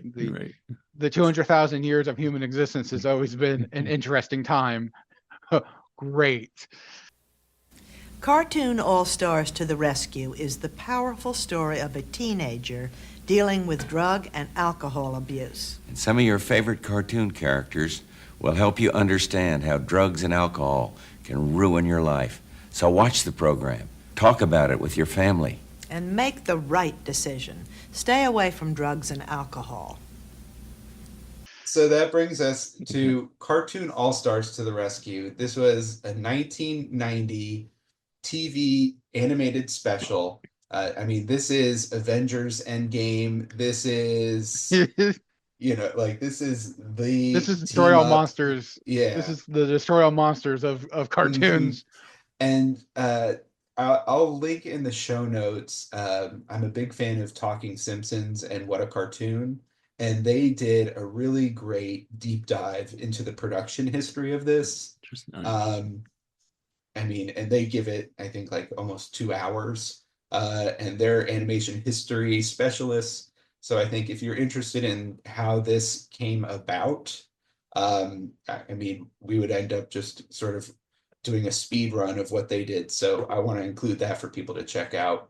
But this was the combined efforts of Roy Disney, Walt Disney's brother, McDonald's, all of the TV networks. This special aired April 21st, 1990. It aired the exact same time on every single network for like the big three, ABC, NBC, CBS, and I believe it also aired on Nickelodeon and Cartoon Network at the exact same time. So there was no escaping it if you were a kid watching TV as this came out. And the short version is it's a half an hour TV special. It features who's who, for the most part, of kids' cartoon characters at the time. You've got Garfield, you've got Alf, you've got the Smurfs, you've got a Ninja Turtle, you've got some Disney characters, although crucially you don't have Mickey Mouse. You have Bugs Bunny, Daffy Duck, the Muppet Babies. The Smurfs are in there. Yeah, Slimer from the Ghostbusters shows up at one point. Slimer pops up for a minute. Kermit is in it. Yeah, Muppet Baby. Yeah, the Muppet Babies. Oh yeah. Muppet Babies ruled. Yeah. I love Muppet Babies. Mm-hmm. Alvin and the Chipmunks. Did Chipmunks. But it's so interesting because the negotiations to get all of these characters to appear together, and like I said, if you're interested in figuring out, who gets to have how much screen time and making sure that nobody is over or underrepresented, check out that other podcast in the show notes. But basically the idea was, as a companion piece to D.A.R.E, was speaking to these younger children, like these elementary age children, having cartoon characters tell them it's like a million wonderful reasons to say no, and to just have basically a half an hour of all of your favorite cartoon characters call you a piece of garbage if you ever smoke weed. It should be so much fun, and it's just really not. Yeah, you would think this would be more interesting, Mm-hmm. and it's a bit of a slog to get through. It's a slog. Surprisingly. It felt long. Mm-hmm. Yeah, it felt longer than 30 minutes. And now the version I watched on YouTube, because it's all over YouTube, you can find it everywhere, was a ripped version from the VHS. So of course it had the George H.W. Bush and Barb at the beginning, but before that it had a 1980s late 80s, early 90s Ronald McDonald Charities commercial, which Yeah. was fantastic. That unlocked some memories that I didn't even know I had. But yeah, this thing is wild. And watching it now, of course, I watched it as a kid, and even I mentioned at the top, like watching as a kid, I had the reaction of this shouldn't exist, was kind of the reaction I had. But even as an adult, I'm watching it, I'm like, oh, like some of the characters are in this for like 5 seconds. They just exist. Like really the main group is Muppet Babies and Bugs Bunny and friends, and like Winnie the Pooh and friends, kind of. But they have all these other characters in there that just show up for like 5 seconds. So it looks like, oh, we got the rights and we put them in there. Alf was kind of weird because Alf was a live action character. I guess he had a cartoon. If he had a cartoon, I don't remember the cartoon. That escaped my view. Slimer from the Ghostbusters is in there for all of 5 seconds. The Smurfs are in there for all of 5 seconds. They lead with the Smurfs, which is weird because even by the 90s, the Smurfs were not popular anymore. The Smurfs had a very like short window of popularity, like in the early 80s.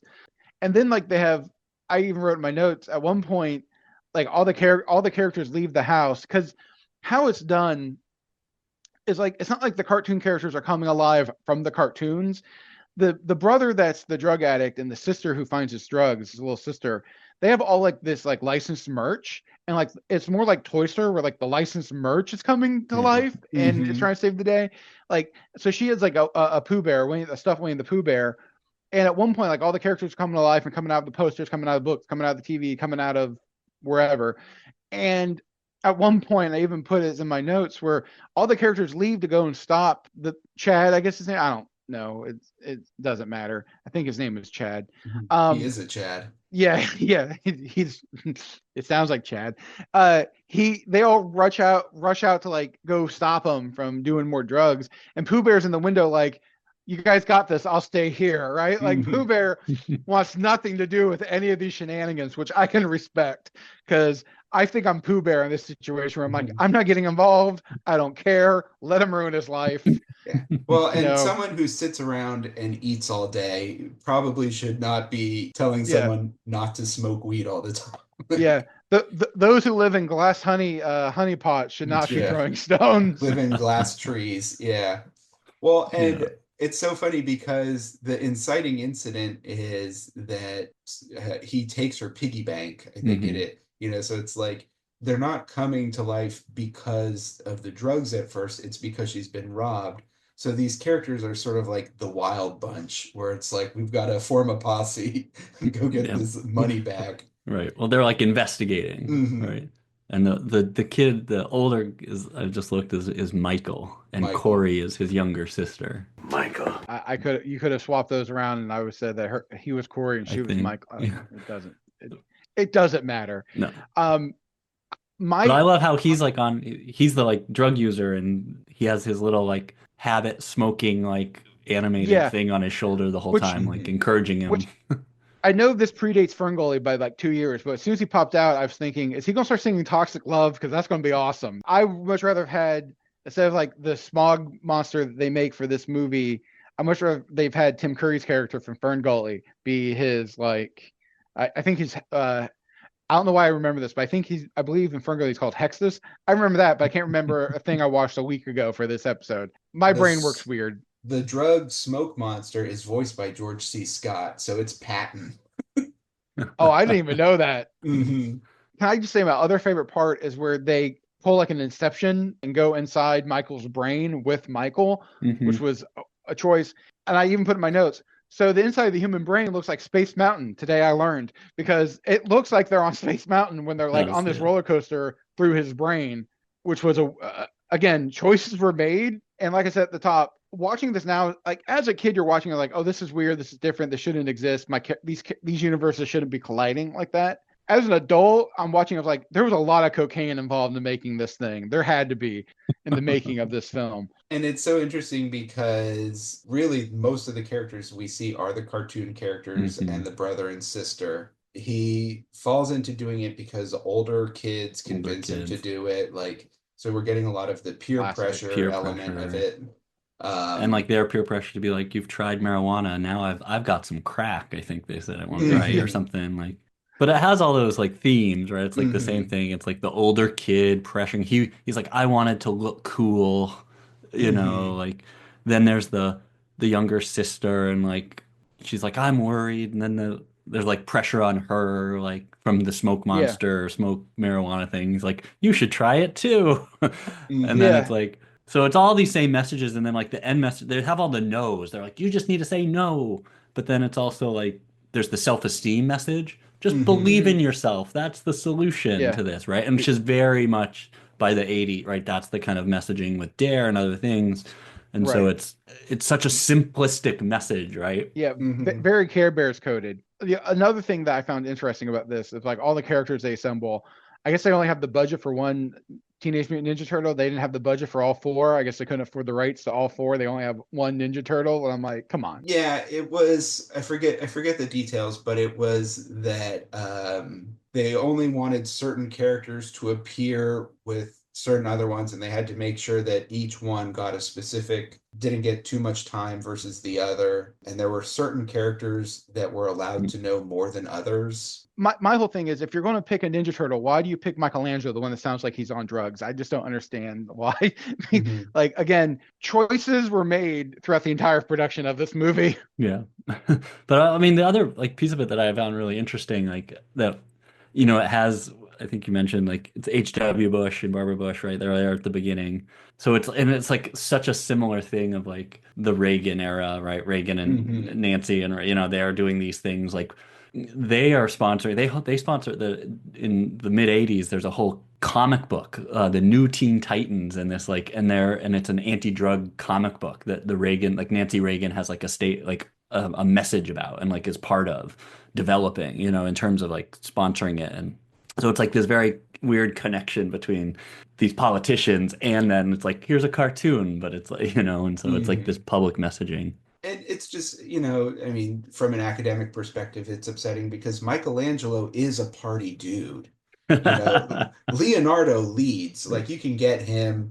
Obviously, Donatello does machines. The concern, I think, with Raphael is he's cool but crude. I think, well, Raphael would just go full scared straight on the kid. Like, let's not like he'd be putting him up against the wall, yelling at him and stuff.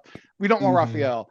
Leonardo or Donatello would have been my pick because they're like the voice of reason. They're like, hey man, like here's how. Yeah, of all the Ninja Turtles, you pick the one that if you're going to be in a blunt rotation, you want Michelangelo there. Like, why would you pick the party dude? Like, Michelangelo's a good hang. He's going to get high. We're going to eat pizza. We're going to dance. Michelangelo's going to be breakdancing in the middle of it. There's going to be like Vanilla Ice is going to show up. Like, you want to party with Michelangelo, right? Like, that's who you want to party with. He's a party dude. Yeah, exactly. Right. So. Yeah. I don't. Again, choices were made. And they have an original song, all the ways to say no, and then the closing music, which is awful. The closing music is even worse because it's like, you're going to forget about us. Like, you're going to outgrow us, but don't outgrow saying no. Like, the most maudlin kind of stuff. And it's like, oh, this is really depressing. Like, there's no, like, none of the villains. It's all the protagonists, and they're all just telling us, like, not to do drugs. Like, have, Krang or, some of these Shredder.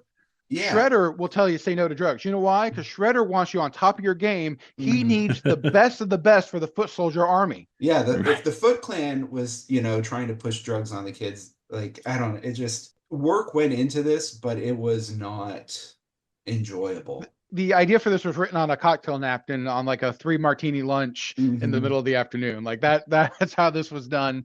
I am convinced of it. Yeah, no, Shredder telling me say no to drugs.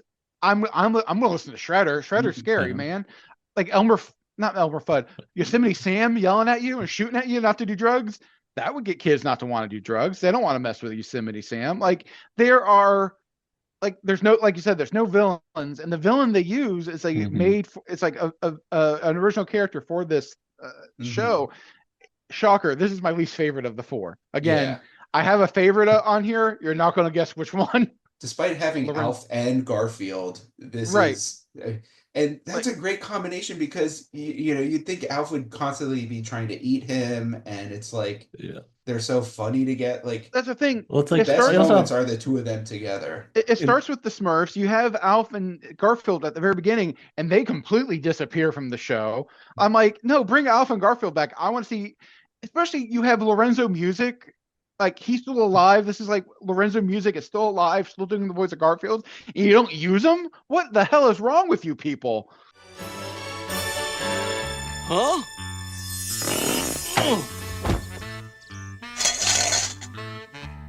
You want to help track down the thief, Garfield? Hey, going through life with a blue lampshade is work enough. Wake me when the lasagna comes. Let me rephrase that. Do you want to help, or do you want to be lunch? My luck to be stuck on a dresser with a pushy alien.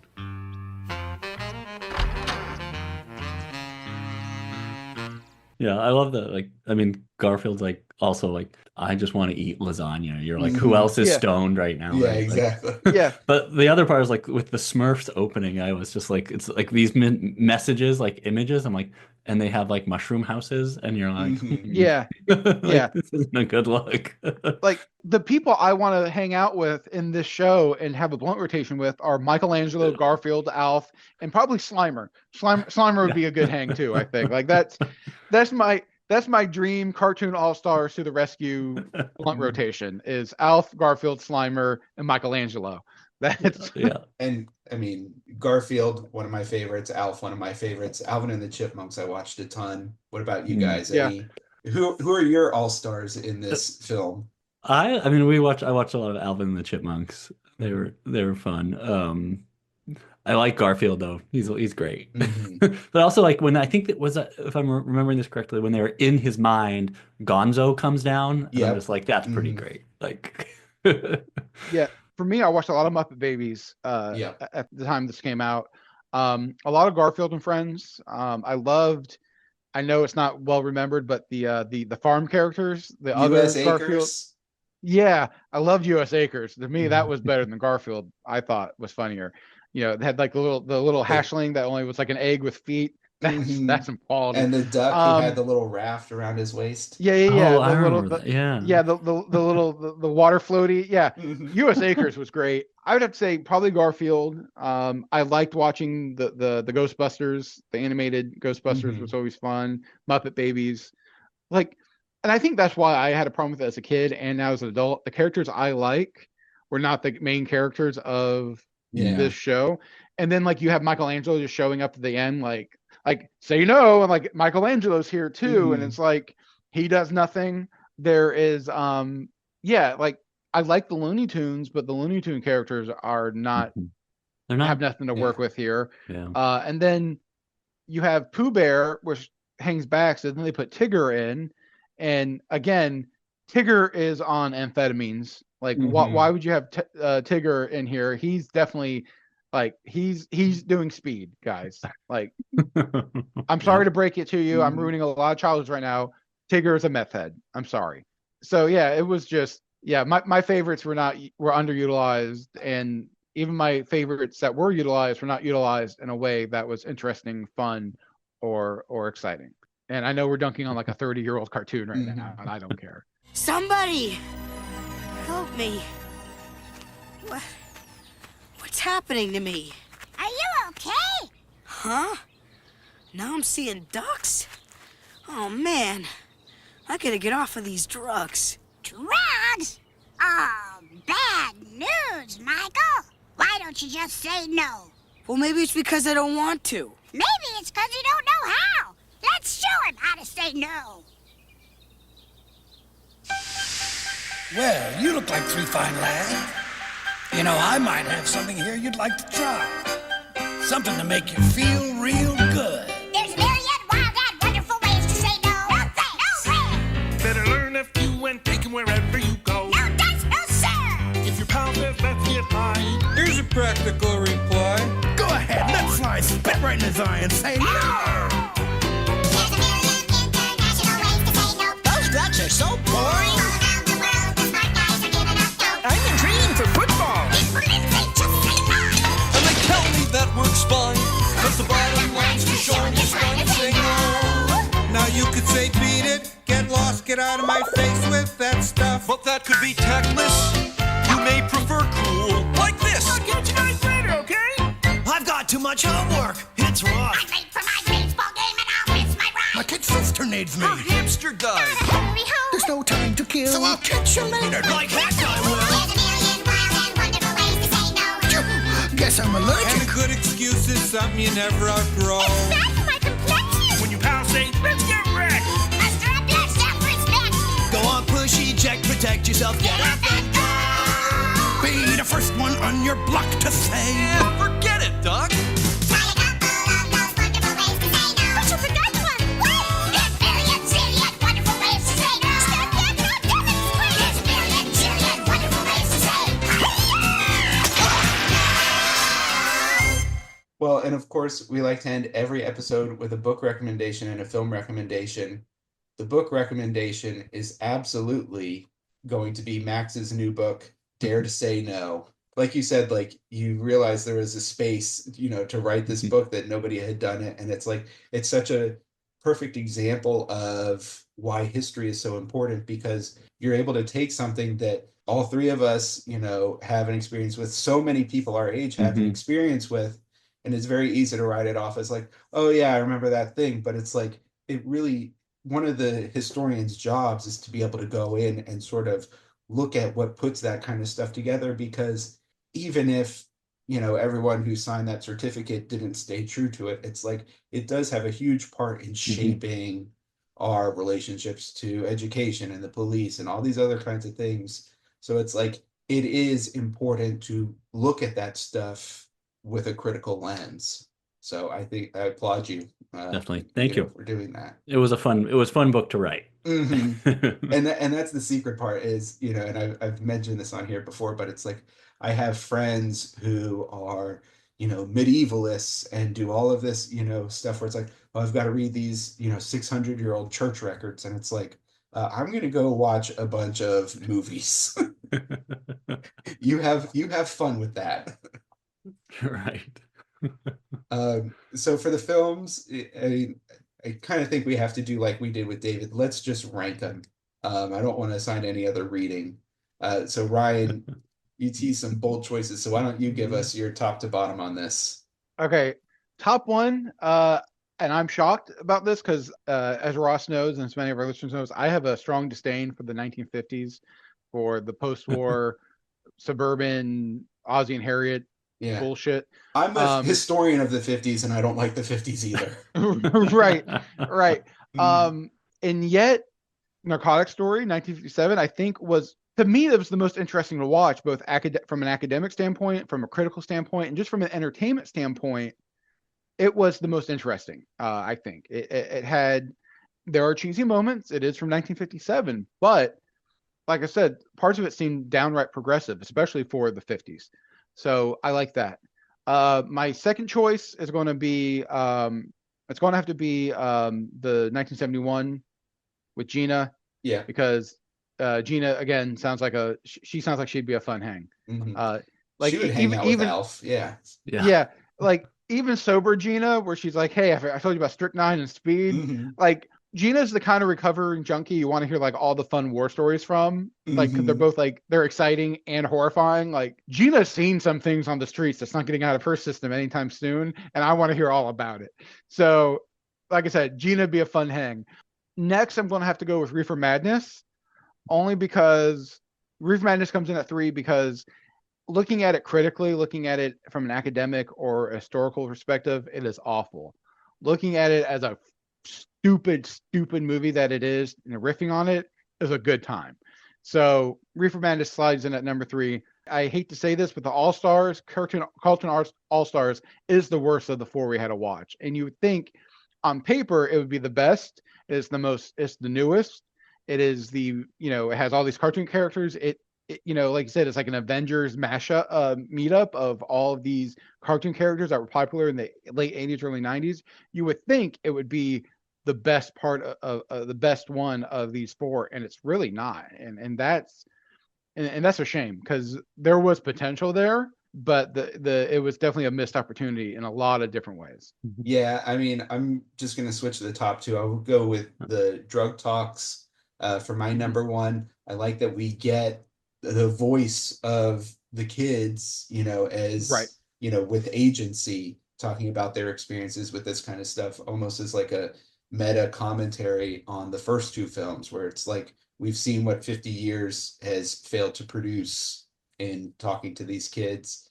But then right behind it is the narcotics story. I think that's a really interesting, film for all of the reasons that we talked about. Number 3, Reefer Madness. I mean, I might have rated it higher if it wasn't so overdone. Right. It's like we're not uncovering any new ground there, but it is, if you show it to someone for the first time, watching them just kind of be like, what the hell is this? There's still some novelty in that. And then, despite my love of Alf and Garfield, Cartoon All-Stars firmly at the bottom.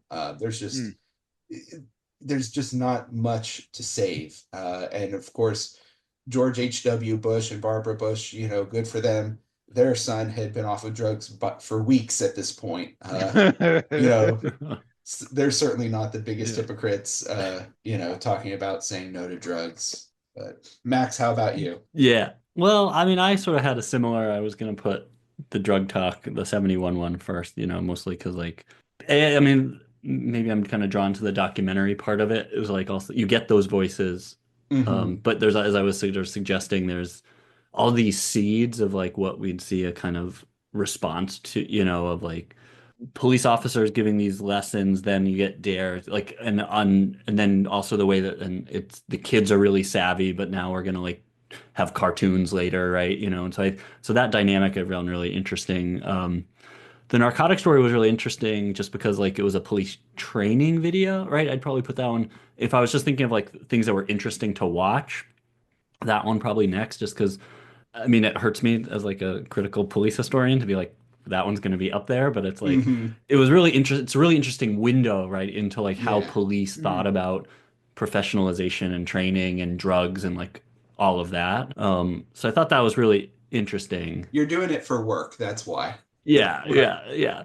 So like, I mean, I would probably agree, like the cartoon one, I was just like, what is happening? But like, I'll flip it around just for the heck of it. Like, I'll put the Cartoon All-Stars like second to last, mostly just because I think while the film itself is like, what is this mashup, as we've talked about, and like, I think it's another moment where it's like, oh, this really opens up like all the kind of, even though, again, targeted at kids, it's all the messaging that like George H.W. Bush and Reagan, and then even parts of the Clinton era, right, was like buying into, right? It's like all that stuff still about, oh, you just need self-esteem. All the messages I got as a kid. So I think it's really, if we read it, watch it and read it really critically, right, you can see these kind of ways that all the kids coming up through this were told, all you have to do is say no to drugs, right? And just feel good about yourself. And I think it's just such a commentary on how that entire era like missed so much of like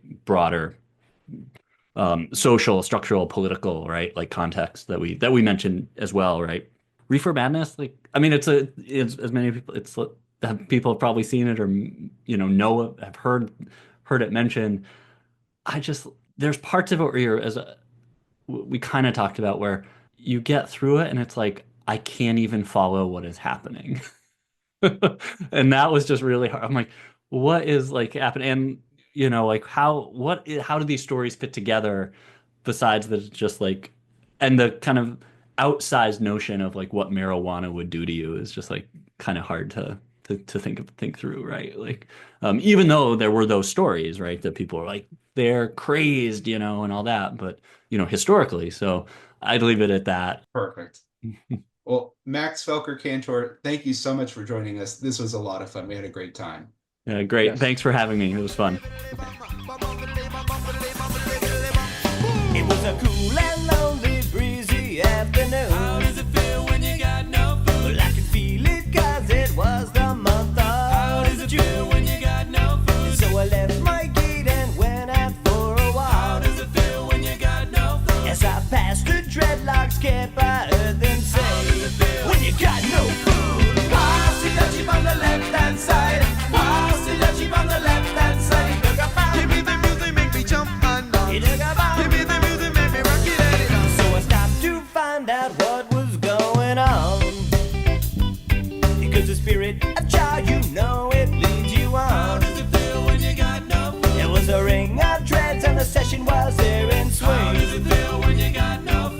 could feel that chill as I seen and heard them say, when you got no food, pass it that cheap on the left-hand side. Pass it that cheap on the left-hand side.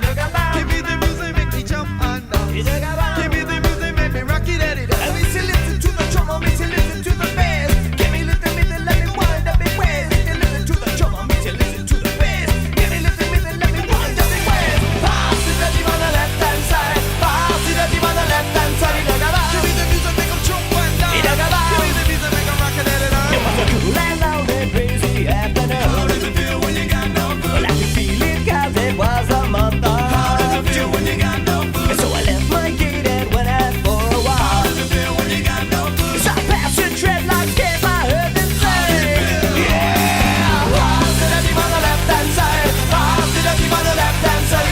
Give me the music, make me show one now. Give me the music, make 'em rock it at it. On the left-hand side. On the left-hand side. On the left-hand side. On the left-hand side. I said, pass the that cheap on the left-hand side. Pass the that cheap on the left-hand side. Give me the music, make me jump and dance. Give me the music, make me rock it at it. Bum bum biddly bum biddly biddly bum biddly bum biddly biddly bum. Yeah. On the left-hand side. On the left-hand side.